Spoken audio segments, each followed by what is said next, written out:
It doesn't matter what they're paid when they're on the field. What we want are wins and performance and production. It's a performance-based, decision. That's Browns GM Andrew Berry, on the record, finally addressing the money question that's followed this competition all camp.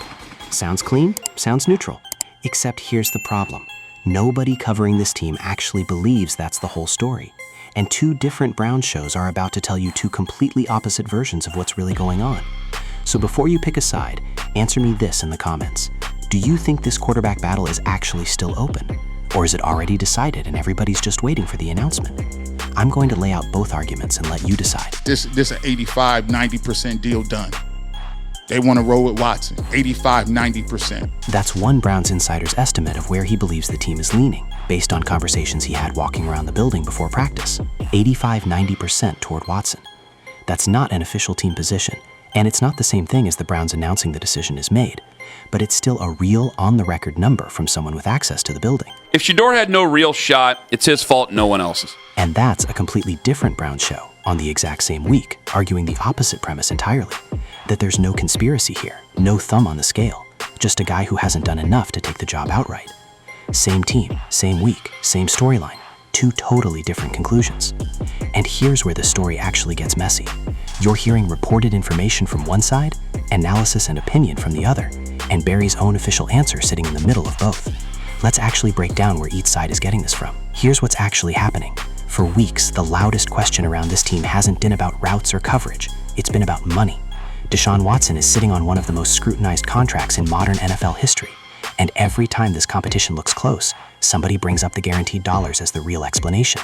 So a reporter finally put that question directly to GM Andrew Berry and got the answer you just heard. Wins, performance, production. A performance-based decision, full stop. Money definitely matters for your place in line to get on the field. And you have a guy with $46 million, just to your point, $46 million sitting on the bench or battling for a roster spot with somebody where their numbers are close. Deshaun Watson is gonna actually get the first shot. That's the pushback, and it's a fair one. Nobody's saying Berry lied.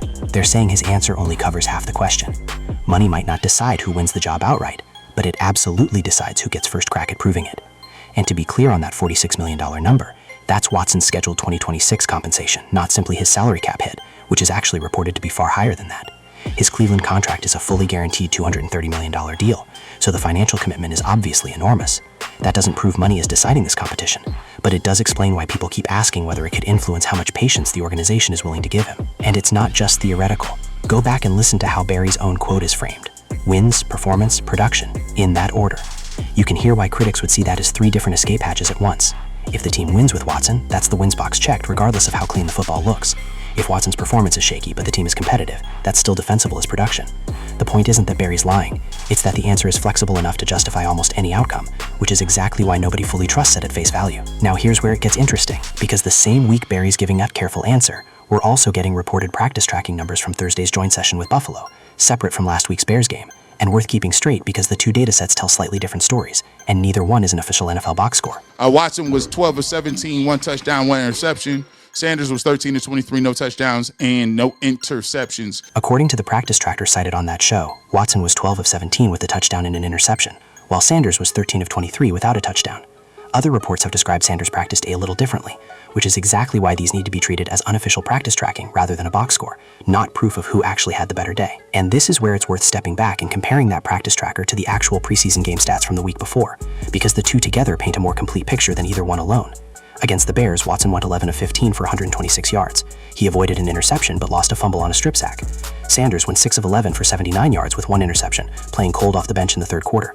Put those next to Thursday's practice tracker, and you get a genuinely mixed picture across two different samples, with a turnover of some kind from both guys in both settings. Neither dataset alone settles anything, and that's the whole problem with picking one number and building an entire narrative around it. He was undeniable, and the reality is Shedeur has not been undeniable, and that's what you have to be able to seize hold. That's the Russell Wilson comparison, 2012 Seahawks camp. A third-round rookie who won the starting job over an incumbent and a big free agent signing because his performance forced Seattle's hand. The argument here is that Sanders hasn't hit that bar yet, and until he does, close numbers and split practices aren't enough to force the decision. Worth remembering too, Sanders was a 5th-round pick, 144th overall, not a first-rounder Cleveland drafted expecting to hand him the job immediately, which makes the undeniable standard a little more understandable, even if you don't think it's fair. You just flipped him. we would take a look at it and say Shedeur's a turnover machine. And we can't, he has to play clean football. He can't turn the football over. He has to protect the football.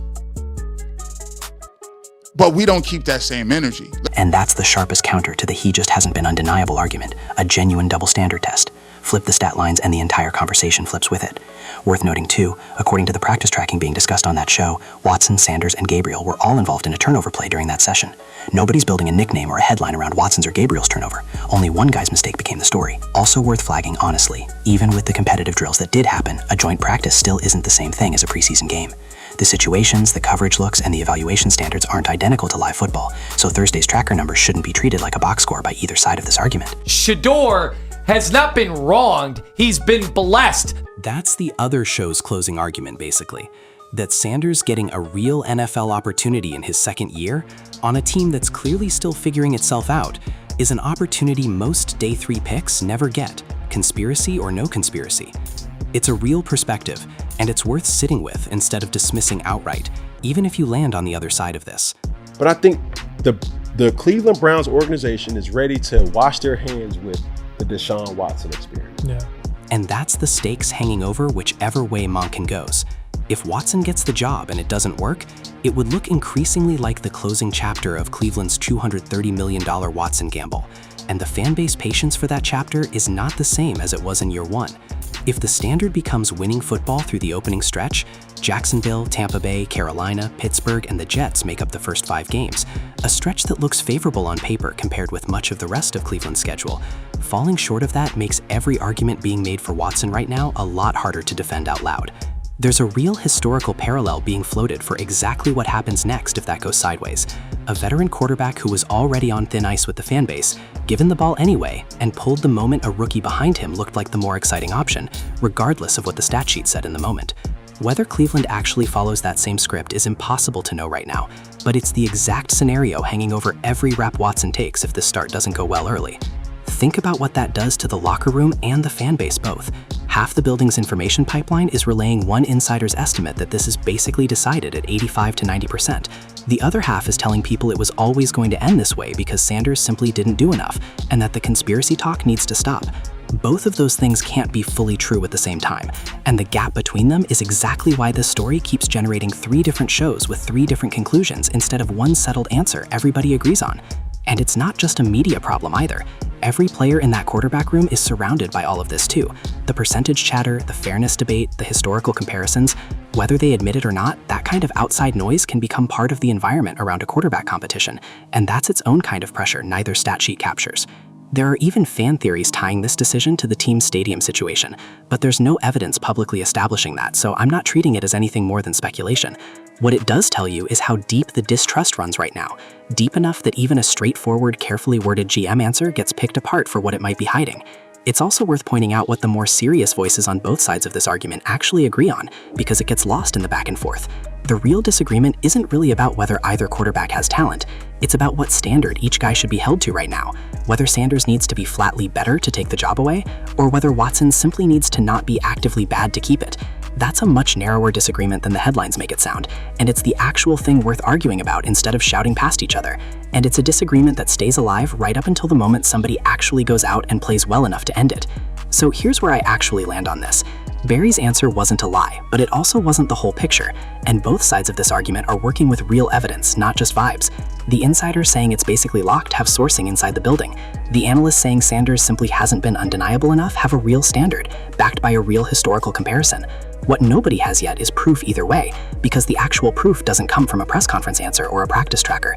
It comes Saturday, when Sanders gets his start against Buffalo in front of an actual crowd in an actual game with actual stakes.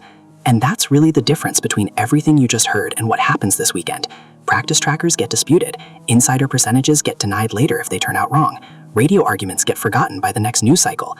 A live snap count against a real opponent in a stadium full of people who've been arguing about this exact question all camp doesn't get to hide behind any of that. Whatever Sanders does Saturday could carry far more weight than another round of insider percentages or radio arguments, though it's worth remembering Cleveland still has a 3rd preseason game against New England before any final call, so Saturday likely won't be the only factor in Monken's decision. If he's as far behind as that insider's 85 to 90% estimate suggests, Saturday should make that obvious fast, If he's actually closer than that estimate wants you to believe, Saturday is exactly the kind of stage where undeniable gets decided one way or the other. Either way, one of these three positions is about to look a lot smarter than the other two.